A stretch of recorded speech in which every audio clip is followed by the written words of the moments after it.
नमस्कार, मैं रुपेंद्र कुमार शाह आज फिर आपसे कुछ चर्चा करना चाहता हूँ। जैसे कि पूर्व के वीडियो में मैंने की है ECCE early child care and education, इस पे एक दो वीडियो मैंने आपसे चर्चा की थी।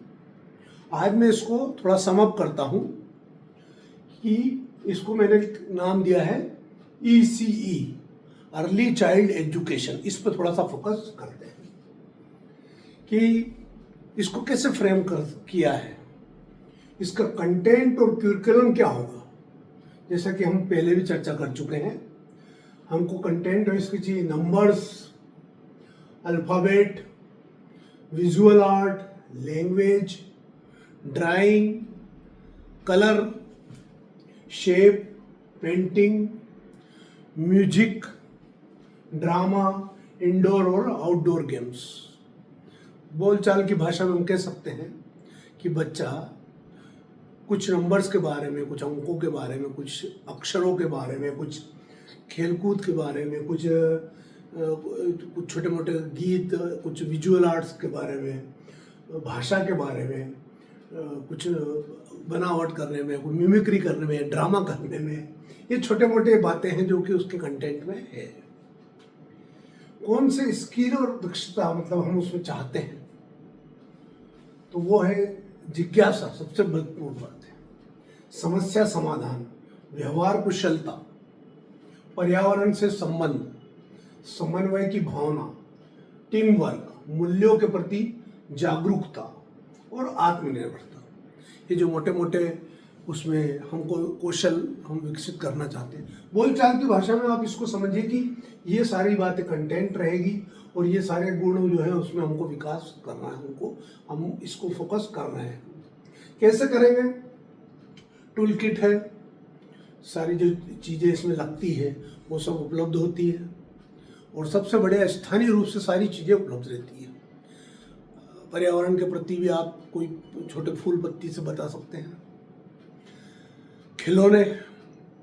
सबसे बड़ी चीज़ें जो उस बच्चे के पास रहती है, कोई भी ठोस वस्तु जो उसको छूता है, ऐसी बहुत सारी चीज़ें, खेलने की चीज़ें, इसमें ध्यान रखना है कि उसको हार्मफुल नहीं हो, लेकिन वो चीज़ों को लगा सके। आपको पता है कि बच्चा 6 साल का होते होते, क्या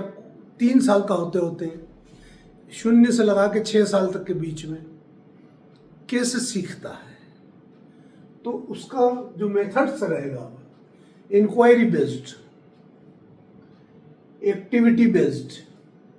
play based, multifacets, involvement of all senses, ये सबसे महत्वपूर्ण है। सारी इंद्रियों का, उसका जितने भी हैं उन सारी इंद्रियों का उसमें इन्वॉल्वमेंट हो जाए बच्चे के, तो वो जल्दी सीखेगा। ये उसकी मेथड्स। और अंत में मैंने लिया मापन और मूल्यांकन, ये होगा होलिस्टिक। इसके बारे में हम आगे चर्चा करेंगे,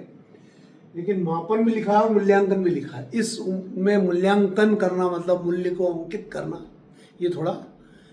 अव्यवहारिक है मेरी दृष्टि से। मापन ठीक है, मापन हमको इनको सुधारने में मदद करता है। हम असेसमेंट कर लें, हम मूल्यांकन कर लें, अल्टीमेटली मापन करने का ऑब्जेक्टिव यही है कि जो हमारा प्रोसेस है उसका जो रिजल्ट है, जो हम अपेक्षित चाह रहे थे, वो प्राप्त हो रहा है या नहीं। क्योंकि हम जो भी एक्टिविटी बनाएं, कोई खेल बनाएं या किसी इंक्वायरी बेस्ड कोई एक्टिविटी हम उसको करा रहे हैं, तो इन सब के पीछे आप हमेशा ध्यान रखिए कि बच्चा लिखता भी है, अगर बोलता भी है, गाता भी है, खेलता भी है, हंसता भी है, तो उसके आँख, कान, नाक, जीवान, उंगलियां, वो पूरा शरीर जो है सीखने के लिए आतुर रहता है। आप किसी बच्चे को छोड़ दीजिए और सबसे पहले वो क्या करेगा, जहाँ तक उसकी पहुँच है, अगर आपका चश्मा उसके हाथ में आ गया, पेन हाथ में आ गया, कोई भी चीज़ ठोस वस्तु, तो उसको उठा पटक के देखेगा, खाने की कोशिश करेगा। वो उस चीज़ को अपनी सभी इंद्रियों से देखना चाहता है, उसको स्वाद लेना चाहता है उसको, फिर वो ऐसे लर्निंग होती है उसकी। कोई चीज़ उसने खाई मुंह में और उसको ऐसा लगा कि नहीं ये तो कड़वी है या ये ठीक नहीं, चबाई नहीं जाती, च्यू नहीं कर सकते इसको, तो फिर उसको अगली बार छोड़ देगा। इसी प्रकार से उसके लिए मतलब उसमें ये जिज्ञासा रहती है। एक्टिविटी बहुत ज़रूरी है। हम देखते भी हैं कि where is your hair, where is, ये छोटी मोटी एक्टिविटी से उसका ब्रेन का और हैंड का और जो कोऑर्डिनेशन है वो मेंटेन करने में उसको मदद मिलती है, उसको सीखने को मिलता है।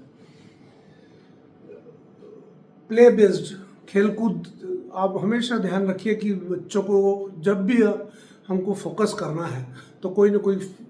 खेल, छोटा सा खेल, इंडोर खेल अगर होगा कविता के रूप में, कहानी के रूप में, कुछ पहेली के रूप में, तो वो उसको उस की ओर आकर्षित करेगा और वो हमारा जो इच्छा है उसको अपनी सभी इंद्रियों को प्रयोग करने की उसको मौके मिलते हैं, अवसर मिलते हैं उसमें। अगर हम उसको सिर्फ एक ही तरीका अपनाएंगे तो बच्चे, आप जानते हो कि बहुत ज़्यादा एक्टिव होते हैं, तो उनकी जो एक्टिव है, उनकी जो सक्रियता है, उस सक्रियता को हमको सीखने की तरफ करने के लिए माहौल वहाँ पे पैदा करना है। मैं आपको इसको इस प्रकार से समअप करना चाहता हूँ कि ये इसी का ये पूरा जो चित्र है ये आप अपने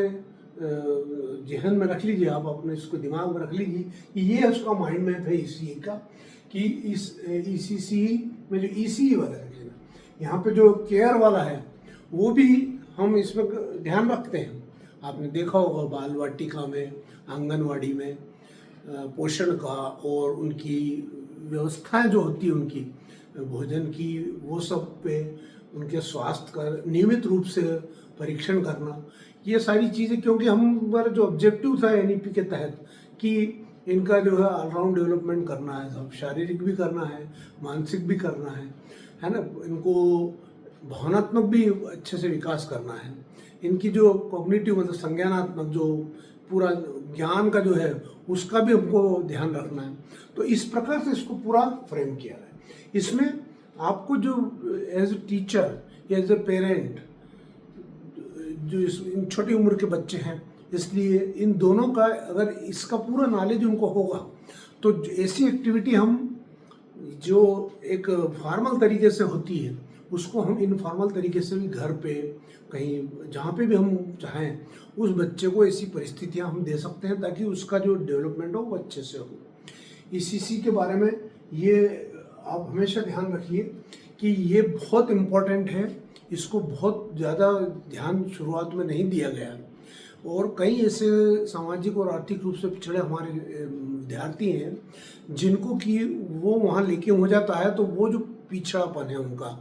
शिक्षा के प्रति, इन सारी चीज़ों का जो उनको एक्सपोजर नहीं है उसके प्रति, वो आगे जाके हमको प्राइमरी में और अपर प्राइमरी में बहुत ज़्यादा चुनौतियाँ पैदा करता है। इसके बाद हम आने वाले वीडियो में, जैसा कि हमने चालू किया था ECC के बाद 3 से 8 साल के लिए, हमने 3 से 6 साल के लिए पूरी व्यवस्था, अब 7 और 8 में मतलब छठा और 7वां जो साल है उसका बच्चे का, वो जो 2 साल हैं उसके लिए आगे जो आने वाला है वो फाउंडेशनल लिटरेसी और न्यूमरेसी का जो है उसके बारे में विस्तार से मैं समय समय पे आपको वीडियो बना के हम लोग चर्चा करेंगे।